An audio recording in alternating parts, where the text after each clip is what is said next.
Hello guys, welcome to Tamil share tutorials.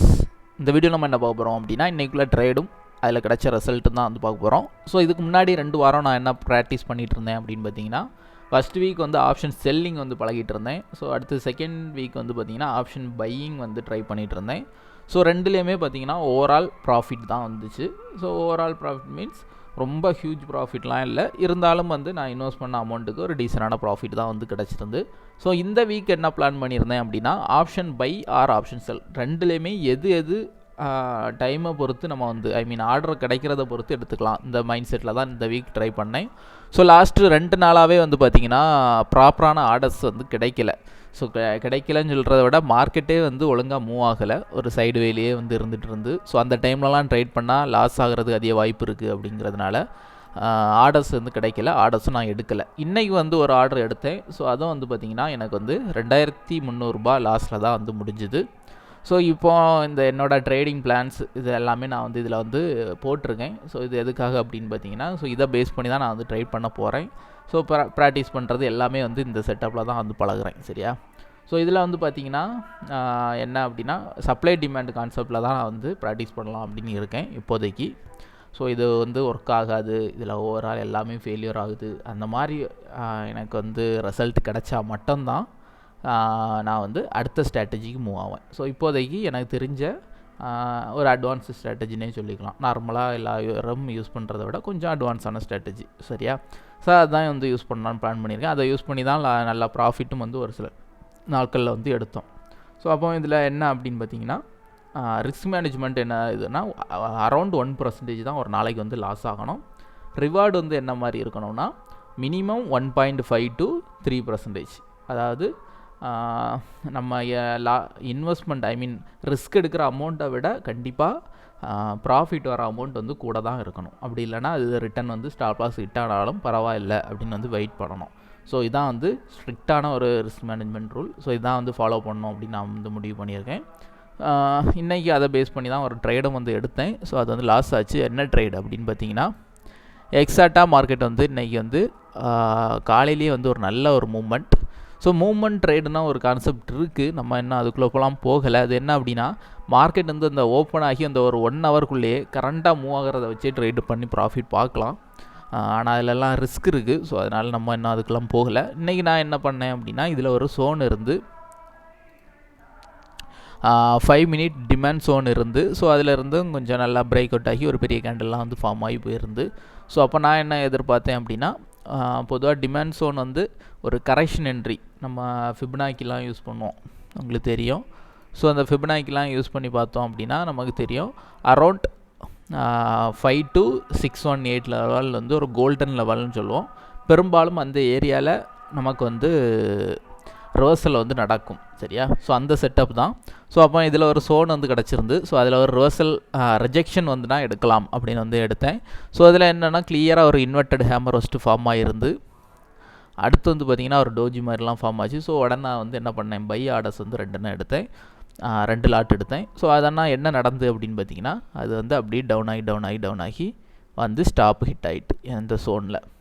So அடுத்து என்ன ஆச்சு அப்படின்னு பார்த்தீங்கன்னா, டவுன் ஆகிக்கிட்டு திரும்ப வந்து ஒரு புல்லிஷ் கேண்டில் போட்டு. ஸோ அப்போ நான் என்ன நினச்சேன் அப்படின்னா, இது ஒரு வேளை ஸ்டாப் ஹண்டாக இருக்குமோ அப்படின்னு நினச்சிக்கிட்டு இன்னும் ஒரு ஆர்டர் எடுத்து பார்த்தேன். கொஞ்சம் லோ ரிஸ்க் வச்சு ஒரு ஆர்டர் வந்து எடுத்துவேன். அதுவும் என்ன நடந்ததுன்னா, ஒரு 500 ரூபாய் போல் ப்ராஃபிட்டில் வந்து நின்றுட்டு திரும்ப அதுவும் கீழே டவுன் ஆகி ஸ்டாப் ஹிட். ஸோ இன்றைக்கி எடுத்த 2 ட்ரேடுமே ஸ்டாப் ஹிட். ஒரே ஸ்ட்ரைக் ப்ரைஸில் தான் 2 ட்ரேடுமே எடுத்திருந்தேன்.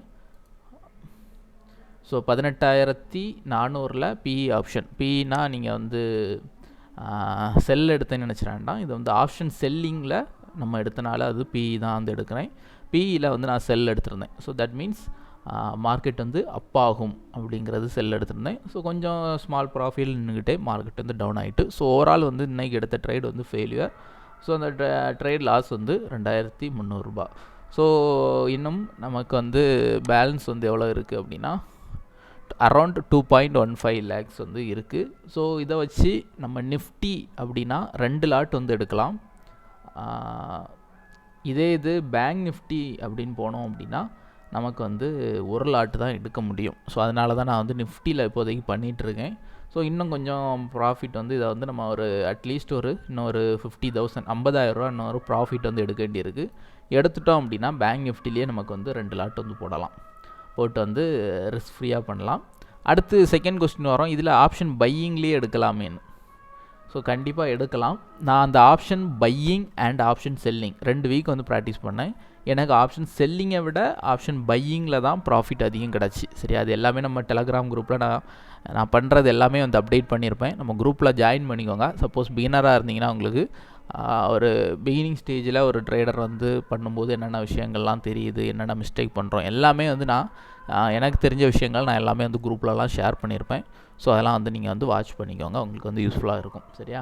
ஸோ அப்போ என்ன பண்ணேன் அப்படின்னு பார்த்தீங்கன்னா, ஆப்ஷன் பையிங்கில் எனக்கு நல்லா ப்ராஃபிட் கிடச்சி. ஆனால் நான் வந்து ஃபேஸ் பண்ண இஷ்யூ என்ன அப்படின்னா, சின்ன 10,000 ரூபாய் கிடைக்க வேண்டிய ப்ராஃபிட்டை எல்லா இடத்துலையும் 2,000 ரூபாய்க்கு புக் பண்ணியிருப்பேன், 3,000 ரூபாய்க்கு புக் பண்ணியிருப்பேன். ஸோ அதாவது நம்மளோட ரிவார்டு ரேஞ்ச் வந்து பார்த்திங்கன்னா 1:5 to 3%. இதான் வந்து முன்னாடியே நான் எல்லா மார்க்கெட்டுமே பண்ணுறது. ஸோ இதான் ரிவார்டு. ஸோ இந்த மாதிரி லெவல் வந்ததுமே நான் வந்து பெரும்பாலும் புக் பண்ணியிருப்பேன். அதாவது 1:5 to அதாவது நம்ம இன்னும் 2 மேக்ஸிமம் ரிஸ்க் ரிவார்டு 1:2 இந்த லெவல்லையே நான் க்ளோஸ் பண்ணியிருப்பேன் most of the trade. So அப்போது எனக்கு வந்து நான் என்ன தோணுச்சு அப்படின்னா, நல்ல ட்ரேடு செட்டப் 1:3 to 1:5 வரலாம் போகுது இங்கே மார்க்கெட்டில். ஆனால் நம்ம ஆப்ஷன் பை எடுக்கிறதுனால தான் என்ன பண்ணுறோம், சடனாக வந்து க்ளோஸ் பண்ணிட்டு போகிறோம். ரீசன் உங்களுக்கு தெரியும், ஆப்ஷன் பையிங்கில் நமக்கு வந்து டைம் டிகேன்னு கான்செப்ட் இருக்குது. ஸோ உங்களுக்கு காலையில் 1:2 போயாச்சுன்னு வச்சுடுங்க. ஸோ அப்போவே நீங்கள் வந்து புக் பண்ணிட்டு போயிட்டீங்கன்னா நல்ல ஒரு ப்ராஃபிட்டாக இருக்கும். சப்போஸ் நீங்கள் வந்து வெயிட் பண்ணுறீங்க 1:3 or 1:5 வந்தால் தான் நான் வந்து புக் பண்ணுவேன், ஆப்ஷன் பை எடுத்துகிட்டு வெயிட் பண்ணுறீங்க. ஆனால் அன்னைக்கு மார்க்கெட் வந்து சைடுவேலேயே அதுக்கப்புறம் நின்றுடுச்சு அப்படின்னா வந்த ப்ராஃபிட்டும் டைம் ஆக ஆக ஆக போயிடும். சரியா? மைனஸ் ஆகிடும். ஸோ அதனால் என்ன ஆகும் அப்படின்னா, நம்ம மைண்ட் செட் வந்து அக்செப்ட் பண்ணிக்காது ஹோல்டு பண்ணுறத. ஸோ இதை தான் நான் வந்து அந்த ஆப்ஷன் பையிங்லேயும் ஆப்ஷன் செல்லிங்கும் பண்ணும்போது நான் பர்சனலாக ஃபீல் பண்ணது இதுதான்.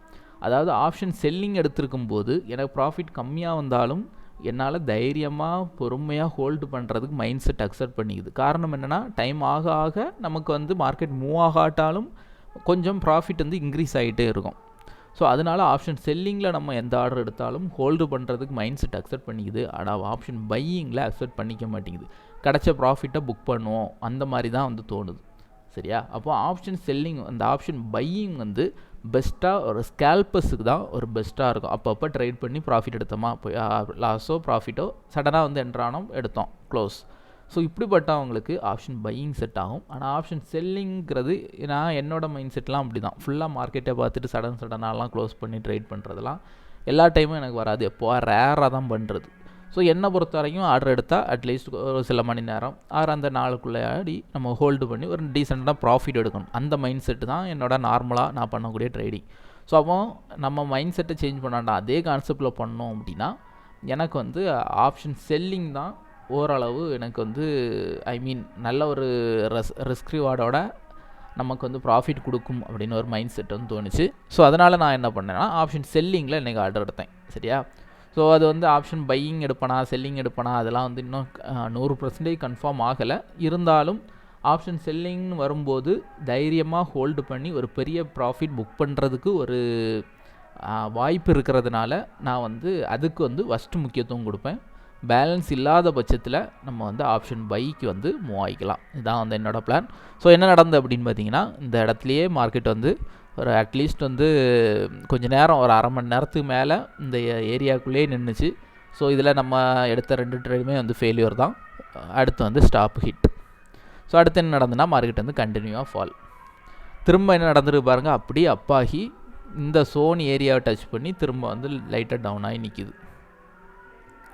ஸோ ஓவரால் பொறுத்த வரைக்கும் இன்றைக்கி வந்து மார்க்கெட் வந்து லோயர் டைம் ஃப்ரேமில் வந்து டவுன் சைடு மூவ் தான். நம்ம வந்து இந்த இதில் பை எடுத்தது வந்து கொஞ்சம் ரிஸ்க்கான என்ட்ரி. நான் என்ன நினச்சேன் அப்படின்னா, இதில் 200 மூவிங் அவரேஜ் இருக்குது. ஸோ அந்த ஏரியா பெரும்பாலும் நிறைய டைம் வந்துலாம் டச் ஆகி ரிவர்ஸ் ஆகும். ஸோ அது ஒரு சப்போர்ட்டாக ஆக்ட் பண்ணலாம். அதே மாதிரி ஃபிபனாக்கியில் பார்க்கும்போது அது ஒரு கோல்டன் ஜோன். அதே மாதிரி இந்த ஏரியாவில் நமக்கு வந்து ஒரு டிமாண்ட் ஜோன். ஸோ இந்த மாதிரி ஒரு சில ரீசனை வச்சு ஆர்டர் எடுத்தேன். ஸோ இந்த ஆர்டர் வந்து ஓவரால் ஃபெயில்டு.